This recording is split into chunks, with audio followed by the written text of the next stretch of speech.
नमस्ते and welcome. मैं Kesaram, assistant professor राजनीति विज्ञान। इस व्याख्यान में हम अरस्तु के राजनीतिक चिंतन में उसके क्रांति संबंधी विचारों के ऊपर चर्चा करेंगे। अरस्तु के क्रांति संबंधी विचार।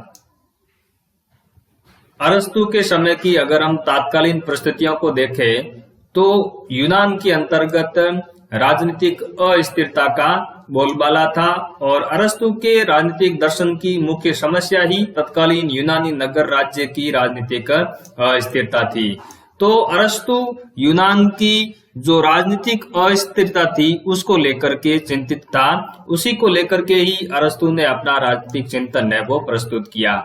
राजनीतिक अस्थिरता को अरस्तु रोकना चाहता था और राजनीतिक स्थिरता यूनानी नगर राज्यों के अंतर्गत स्थापित करना उसके दर्शन का मुख्य उद्देश्य था। इसलिए अरस्तु ने किसी भी प्रकार की क्रांति का समर्थन नहीं किया, यानी अरस्तु क्रांति का विरोधी था। अरस्तु क्रांति का विश्लेषण इस तरीके से करता है कि वह छोटे से छोटे परिवर्तन को भी क्रांति के दायरे के अंतर्गत रखता है। इसलिए अरस्तु अपने राजनीतिक चिंतन में क्रांति एवं विद्रोह में किसी प्रकार का कोई अंतर नहीं कर पाता। अरस्तु के लिए क्रांति एवं राजनीतिक अस्थिरता दोनों ही पर्यायवाची के रूप में ही है, यानी अरस्तु क्रांति और विद्रोह में भी कोई अंतर नहीं करता। क्रांति और राजनीतिक अस्थिरता को दोनों को ही पर्यायवाची के रूप में ही मानता है। इसलिए अरस्तु का जो दर्शन है वह क्रांति के खिलाफ है। अब हम ये देखेंगे कि अरस्तु ने क्रांति का क्या अर्थ लगाया। अरस्तु छोटे से छोटे परिवर्तन को क्रांति के दायरे के अंतर्गत रखते हुए वह क्रांति के दो अर्थ निकालता है। पहला जो अर्थ है क्रांति का वह है राज्य के संविधान में परिवर्तन। राज्य के संविधान या शासन व्यवस्था में अगर किसी भी प्रकार का परिवर्तन होता है तो उसको अरस्तु क्रांति के दायरे के अंतर्गत रखता है। यानी राजतंत्र अगर कुलीन तंत्र के अंतर्गत बदल जाता है तो उसको अरस्तु क्रांति की संज्ञा देता है। अगर कुलीन तंत्र है वो बहुतंत्र या पॉलिटी के अंतर्गत बदल जाता है तो उसको भी अरस्तु क्रांति की संज्ञा देता है। इसी तरीके से अगर राजतंत्र निरंकुश तंत्र में बदलता है, कुलीन तंत्र है वो गुट तंत्र में बदलता है, पॉलिटी डेमोक्रेसी के अंतर्गत बदल जाती है, तो इस तरह का जो परिवर्तन है शासन व्यवस्था के अंतर्गत, यह परिवर्तन अरस्तु के नजर में क्या है? अरस्तु की नजर में यह शासन व्यवस्था में परिवर्तन क्रांति के दायरे के अंतर्गत आता है।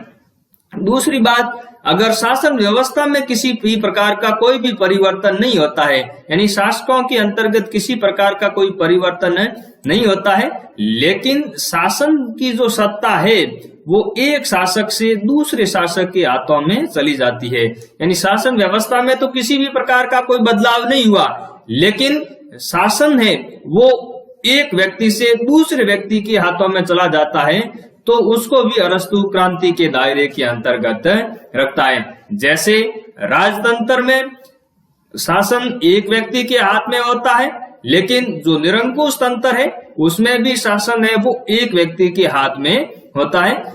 तो अरस्तु एक व्यक्ति से दूसरे व्यक्ति के हाथों में अगर सत्ता चली जाती है तो उसको भी अरस्तु क्रांति के दायरे के अंतर्गत रखता है। तो इस तरीके से हम देखते हैं कि शासन व्यवस्था में छोटा सा छोटा बदलाव भी अरस्तु की नजर में क्रांति के अर्थ में आता है। तो इस तरीके से अरस्तु क्रांति का बहुत ही व्यापक अर्थ निकालता है जो कि आधुनिक अर्थ में क्रांति के अर्थ से मेल नहीं खाता।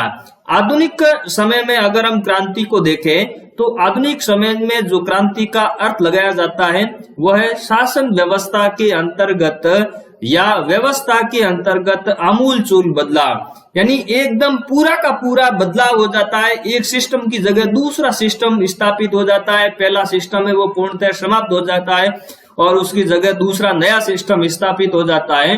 तो आधुनिक समय में उसको क्रांति के अर्थ के अंतर्गत रखा जाता है। लेकिन अरस्तु शासन व्यवस्था में किसी भी प्रकार का अगर छोटे से छोटा बदलाव होता है, यहाँ तक कि राजनीतिक अस्थिरता और विद्रोह, उनको भी वह क्रांति के अर्थ में ही मानता है। इनके मध्य किसी भी प्रकार का अरस्तु अंतर है वो नहीं कर पाता है। अरस्तु के अनुसार क्रांति के प्रकार। अरस्तु ने ये क्रांति के प्रकार बताए हैं। पहला जो प्रकार है वो है आंशिक क्रांति और पूर्ण क्रांति। आंशिक क्रांति का मतलब है जब संविधान के किसी भी महत्वपूर्ण भाग में कोई परिवर्तन हो जाता है तो उसको अरस्तु आंशिक क्रांति कहता है। पूर्ण क्रांति जब संपूर्ण संविधान में ही परिवर्तन हो जाता है तो उसको अरस्तु पूर्ण क्रांति के दायरे में रखता है। रक्तपूर्ण क्रांति जब सशस्त्र विद्रोह या खून खराबे के द्वारा संविधान में परिवर्तन किया जाता है तो वह रक्तपूर्ण क्रांति के दायरे के अंतर्गत आता है। रक्तहीन क्रांति शांतिपूर्ण तरीके से बिना किसी खून खराबे के शासन व्यवस्था या संविधान में परिवर्तन होता है तो उसको रक्तहीन क्रांति कहा जाता है। व्यक्तिगत क्रांति जब किसी महत्वपूर्ण व्यक्ति को हटाकर संविधान में परिवर्तन किया जाए तो उसको व्यक्तिगत क्रांति कहा जाता है। गैर व्यक्तिगत क्रांति शासक को बदले बिना संविधान में किया जाने वाला कोई भी अगर परिवर्तन है तो उसको अरस्तु गैर व्यक्तिगत क्रांति कहता है। इसके अलावा वैचारिक क्रांति, वैचारिक क्रांति का मतलब है किसी राज्य में कुशल वक्ता आकर अपने भाषणों के माध्यम से राज्य में शासन व्यवस्था में कोई बदलाव लाए या संविधान में कोई बदलाव लाए तो उसको अरस्तु वैचारिक क्रांति के दायरे के अंतर्गत रखता है। तो इस तरीके से अरस्तु है वो क्रांति के ये प्रकार है वो बताता है। इसके अलावा अरस्तु ने क्रांति के कारणों पर व्यापक चर्चा की है। अरस्तु क्रांति के 3 कारणों पर चर्चा करता है, एक मूल कारण, दूसरा सामान्य कारण और तीसरा विशेष कारण। मूल कारण के अंतर्गत अरस्तु क्रांति के जो मूलभूत कारण है उसको ढूंढने का प्रयास करता है और अरस्तु मानता है कि क्रांति का जो मूलभूत कारण है वो है विषमता या अन्याय की अनुभूति। अरस्तु कहता है कि किसी भी राज्य के अंतर्गत शासन व्यवस्था के अंतर्गत परिवर्तन क्यों होता है उसका मूल कारण है असमानता की अनुभूति होना, अन्याय की अनुभूति होना। जब लोगों को ये लग जाता है कि शासन व्यवस्था के द्वारा या शासकों के द्वारा न्याय नहीं किया जा रहा है, समानता के आधार पर व्यवहार नहीं किया जा रहा है, तब राज्य के अंतर्गत लोगों के द्वारा क्रांति की जाती है। अरस्तु किस प्रकार की समानता का समर्थक है? अरस्तु पूर्ण समानता का समर्थक नहीं है। अरस्तु अनुपातिक समानता का समर्थक है। वो ये मानता है कि समान लोगों के साथ समानता का व्यवहार होना चाहिए और असमान लोगों के साथ में असमानता का व्यवहार होना चाहिए। अगर इस तरह का अनुपातिक समानता के आधार पर राज्य व्यवहार करता है, वस्तुओं और पदों का वितरण करता है, तो क्रांति की संभावना बिल्कुल नहीं रहती है। लेकिन अगर राज्य समान लोगों के साथ में असमान व्यवहार और असमान लोगों के साथ में समान व्यवहार करने लग जाता है तब वो क्रांति का मूल कारण बनता है। तो इस तरीके से अरस्तु क्रांति का जो मूल कारण है वो मानता है विषमता या अन्याय की अनुभूति होना। दूसरा बताता है वो सामान्य कारण। सामान्य कारणों के अंतर्गत अनेक प्रकार की कारणों की अरस्तु चर्चा करता है, जिसके अंतर्गत वो बताता है कि शासक वर्ग की लालसा है वो भी कभी कभी क्रांति का कारण बन जाती है। समाज में कुछ लोगों में श्रेष्ठता की भावना उत्पन्न होना, जब समाज के अंतर्गत कुछ लोगों को लगे कि वो शासन संचालनकर्ताओं से श्रेष्ठ है और शासन संचालनकर्ता तो उनसे निकृष्ट है, तब इस तरह की जब श्रेष्ठता की भावना उत्पन्न होती है तब वो लोग है वो शासन व्यवस्था के खिलाफ क्रांति करते हैं और शासन व्यवस्था के अंतर्गत या संविधान के अंतर्गत बदलाव ले आते हैं।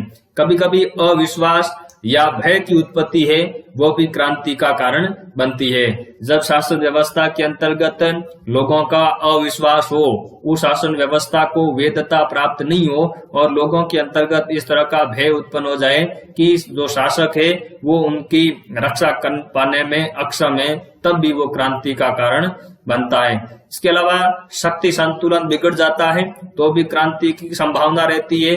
जातियों की विभिन्नता होने से राज्य के अंतर्गत द्वेष और फूट की भावना पैदा होती है और ये जातीय संघर्ष है वो अंततः क्रांति के अंतर्गत तब्दील हो जाता है। मध्यम वर्ग का अभाव यह भी क्रांति का एक बहुत बड़ा कारण है। अरस्तु का अगर हम चिंतन देखें तो अरस्तु ने जिस तरह की शासन व्यवस्था का समर्थन किया है वो मध्यम वर्ग का ही शासन है। अगर मध्यम वर्ग नहीं होता है राज्य के अंतर्गत, तो दो धनी और निर्धन वर्गों के मध्य संतुलन स्थापित नहीं हो पाता है, इसलिए राज्य के अंतर्गत क्रांति का कारण है वो बन जाता है। तो अरस्तु मानता है कि जिस राज्य के अंतर्गत मध्यम वर्ग का अभाव होता है वहां पर भी क्रांति की संभावना है वो ज्यादा रहती है। इसके अलावा अरस्तु कहता है कि विदेशियों को आने की खुली छूट दे देना भी क्रांति का एक मूल कारण बनता है। तो अरस्तु कहता है कि अगर हम विदेशी लोगों को राज्य के अंतर्गत आने की खुली छूट दे दें तो ये विदेशी लोग शासन व्यवस्था को प्राप्त करने के लिए राज्य के लोगों को शासन व्यवस्था के खिलाफ भड़काने का काम करते हैं, और यही भड़काव है वो अंततः क्रांति का कारण बनता है। इसके अलावा अरस्तु तीसरे जो कारण की चर्चा करता है क्रांति का, वो है विशेष कारण। विशेष कारण का अभिप्राय यह है कि विशेष प्रकार की शासन व्यवस्था के अंतर्गत अरस्तु विशेष प्रकार के क्रांति के कारणों की चर्चा करता है। अरस्तु कहता है कि लोकतंत्र के अंतर्गत क्रांति कब होती है? लोकतंत्र के अंतर्गत क्रांति तब होती है जब धनवान वर्ग के साथ निर्धन वर्ग है वो अत्याचार करने लग जाता है। डेमोक्रेसी को अरस्तु निर्धन वर्ग का ही शासन मानता है, अत्याचारी शासन मानता है।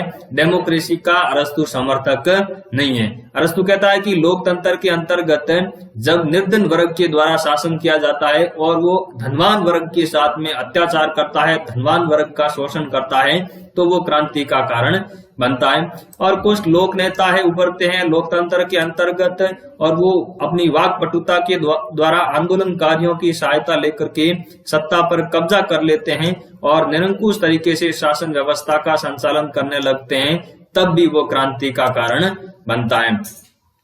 कुलीन तंत्र के अंतर्गत अरस्तु कहता है कि निर्धन एवं धनी वर्ग के मध्य मनमुटाव है वो क्रांति का मूल कारण है। सत्ताधारियों के मध्य आंतरिक तनाव भी कुलीन तंत्र के अंतर्गत क्रांति का कारण बनता है। अरस्तु कहता है कि इन दो कारणों की वजह से कुलीन तंत्र में क्रांति का सबसे ज्यादा खतरा रहता है। यानी अरस्तु क्या कहता है? अरस्तु कहता है कि क्रांति का जो खतरा है सबसे ज्यादा क्रांति होने का, वो कहाँ है? वो एरिस्टोक्रेसी यानी कुलीन तंत्र के अंतर्गत रहता है। क्यों? क्योंकि दो कारण है यहाँ पर। एक तो निर्धन और धनी वर्ग के मध्य मनमुटाव होना, दूसरा जो सत्ताधारी है, जो शासक वर्ग है, उनके मध्य भी आंतरिक तनाव है वो बना रहता है। इसलिए एरिस्टोक्रेसी के अंतर्गत क्रांति का सबसे ज्यादा खतरा अरस्तु दिखाता है। निरंकुश तंत्र टायरेनी के अंतर्गत अरस्तु कहता है क्रांति कब होती है? जब सत्ताधारियों के द्वारा निरंकुशता पूर्वक शासन व्यवस्था का संचालन किया जाता है, तब टायरेनी या निरंकुश तंत्र के अंतर्गत क्रांति का खतरा है वो बना रहता है। तो इस तरीके से अरस्तु क्रांति के कारणों के ऊपर व्यापक चर्चा करता है। वो मूल कारण जिसके अंतर्गत विषमता या अन्याय की अनुभूति को रखता है, और उसके अलावा वो सामान्य कारणों और विशेष कारणों की भी चर्चा करता है। अरस्तु ने क्रांति के कारणों के ऊपर व्यापक चर्चा करने के साथ साथ क्रांति को रोका कैसे जाए, क्रांति को रोकने के क्या उपाय होने चाहिए, उस पर भी व्यापक रूप से चर्चा की है। क्योंकि अरस्तु क्रांति का समर्थक नहीं है, अरस्तु क्रांति का विरोधी रहा है।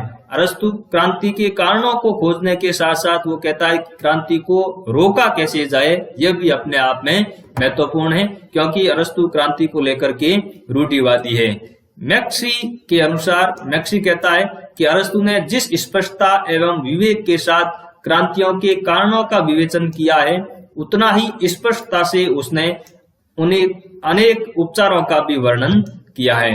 मैक्सी क्या कहता है? मैक्सी ये कहता है कि जिस स्पष्टता और विवेक के साथ में अरस्तु ने क्रांति क्यों होती है उसके कारणों का विश्लेषण करने का प्रयास किया है, उतनी ही स्पष्टता के साथ में उसने उसको रोका कैसे जाए, रोकने के जो उपाय है, रोकने के जो उपचार है, उसका भी उतनी ही स्पष्टता के साथ में उसने वर्णन किया है। तो अरस्तु कहता है कि आनुपातिक समानता के आधार पर पदों एवं समान एवं वस्तुओं का अगर वितरण करे राज्य, तब वहां पर न्याय की स्थापना होती है, जिसको वो वितरणात्मक न्याय डिस्ट्रीब्यूटिव जस्टिस कहता है। तब क्रांति को रोका जा सकता है। दूसरी बात वो कहता है कि आर्थिक असमानता को कम करके भी क्रांति को रोका जा सकता है। शासन है वो किसका होना चाहिए? मध्यम वर्ग का शासन होना चाहिए, क्योंकि मध्यम वर्ग है वो समाज के अंतर्गत संतुलन स्थापित करने का काम करता है। शासक वर्ग द्वारा जनता में शासन व्यवस्था के प्रति आस्था उत्पन्न करना यानी लेजिटिमेसी, वैधता की भावना उत्पन्न करना। इसके अलावा शक्तियों का एक जगह केंद्रीकरण नहीं हो, शक्तियों का अरस्तु विकेंद्रीकरण का समर्थक है। सरकार का शक्तिशाली संगठन होना चाहिए ताकि अगर किसी प्रकार का विद्रोह, क्रांति या राजनीतिक अस्थिरता हो तो उसको रोकने में सरकार सक्षम हो। इसके अलावा अरस्तु कहता है कि राज्य पदाधिकारियों की भी कम अवधि होनी चाहिए ताकि दूसरे लोगों की भी राज्य के पदाधिकारी के रूप में आसीन होने की उनकी भी बारी आ सके, ताकि लोग वो संतुष्ट हो सके, लोगों के अंतर्गत असंतुष्टि की भावना नहीं आए, तो राज्य के अंतर्गत क्रांति को रोका जा सकता है।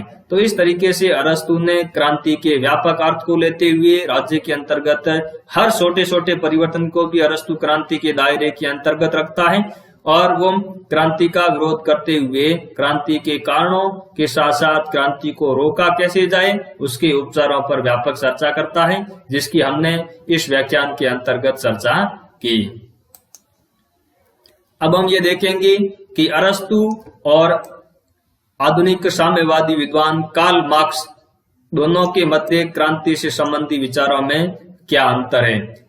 अरस्तु प्राचीन यूनानी विचारक है, कार्ल मार्क्स आधुनिक साम्यवादी विद्वान है जो कि पूंजीवादी व्यवस्था का विरोधी है और पूंजीवादी व्यवस्था में किस प्रकार से परिवर्तन ला करके समाजवाद या साम्यवाद की स्थापना की जा सकती है। तो जो कार्ल मार्क्स मुख्य मार्ग मानता है साम्यवाद की स्थापना का, वो क्रांति ही है। तो अरस्तु के अगर राजनीतिक चिंतन को हम देखें तो अरस्तु के राजनीतिक चिंतन के अंतर्गत जो विचार है क्रांति संबंधी वह रूढ़िवादी विचार है, जबकि कार्ल मार्क्स के जो क्रांतिकारी विचार है वो आमूल परिवर्तनवादी है। कार्ल मार्क्स समाज के अंतर्गत संपूर्ण परिवर्तन का समर्थक है, वो पूंजीवाद की जगह समाजवाद या साम्यवाद की स्थापना का समर्थक है। अरस्तु मानता है कि शासन व्यवस्था में किसी भी प्रकार का परिवर्तन है वो क्रांति के दायरे के अंतर्गत आता है, जबकि कार्ल मार्क्स ये मानता है कि एक वर्ग की शासन सत्ता की समाप्ति एवं दूसरे वर्ग की शासन सत्ता की स्थापना है वो क्रांति के दायरे के अंतर्गत आती है। कार्ल मार्क्स क्रांति किसको कहता है? कार्ल मार्क्स क्रांति उसको कहता है जहां पूंजीवादी वर्ग शासन व्यवस्था है, वहां पूंजीवादी या बुर्जा वर्ग की सत्ता होती है, उसको परिवर्तित करके सर्वारा वर्ग की सत्ता स्थापित करने को कार्ल मार्क्स क्रांति के दायरे के अंतर्गत रखता है। अरस्तु क्रांति का विरोधी है, अभी हमने चर्चा की कि अरस्तु रूढ़िवादी है, वहीं कार्ल मार्क्स क्रांति का समर्थक एवं क्रांति को अनिवार्य मानता है। कार्ल मार्क्स ये मानता है कि क्रांति है वो प्रगति का माध्यम है, प्रोग्रेस है, वो रिवोल्यूशन या क्रांति के माध्यम से ही लाई जा सकती है। अरस्तु ये मानता है कि क्रांति का जो मूल कारण है वो अन्याय की अनुभूति है, असंतोष के कारण क्रांति होती है। ठीक उसी तरह कार्ल मार्क्स भी ऐसी बात कहता है कि पूंजीवादी शासन व्यवस्था के अंतर्गत, पूंजीवादी अवस्था के अंतर्गत सर्वारा वर्ग में जब चेतना प्राप्त हो जाती है, सर्वारा वर्ग में असंतोष की भावना कूट कूट के भर जाती है और उसको लगता है कि वास्तव में उसका शोषण हो रहा है, तब सर्वारा वर्ग है वो पूंजीवादी वर्ग के खिलाफ में बुर्जा वर्ग के खिलाफ क्रांति करता है। क्रांति के प्रभाव को लेकर के अरस्तु कहता है कि क्रांति का जो प्रभाव है वह राजनीतिक अस्थिरता को जन्म देता है। जैसा कि अरस्तु अपने राजनीतिक चिंतन के अंतर्गत राजनीतिक अस्थिरता को लेकर के बहुत ज्यादा चिंतित था। अरस्तु का मुख्य उद्देश्य था राजनीतिक अस्थिरता को समाप्त कर राजनीतिक स्थिरता को प्राप्त करना। तो अरस्तु क्रांति को राजनीतिक अस्थिरता के रूप में देखता है, जबकि कार्ल मार्क्स है वो क्रांति को प्रोग्रेस के रूप में, प्रगति के रूप में देखता है। कार्ल मार्क्स ये कहता है कि क्रांति के माध्यम से नए सामाजिक युग में प्रवेश किया जाएगा, साम्यवादी शासन व्यवस्था की स्थापना की जाएगी, जहां वर्ग विहीन, राज्य विहीन समाज की स्थापना होगी और इस तरह की शासन व्यवस्था के अंतर्गत प्रत्येक व्यक्ति है वो सुखी होगा, संपन्न होगा और तकनीकी रूप से संपन्न होगा। तो इस व्याख्यान के अंतर्गत हमने अरस्तु के क्रांति संबंधी विचारों का विश्लेषण करने के साथ साथ कार्ल मार्क्स के क्रांति संबंधी विचारों के साथ उसकी तुलना की। उम्मीद करता हूं कि यह व्याख्यान स्नातक, स्नातकोत्तर एवं प्रतियोगी परीक्षा के विद्यार्थियों के लिए अति लाभदायक होगा। धन्यवाद।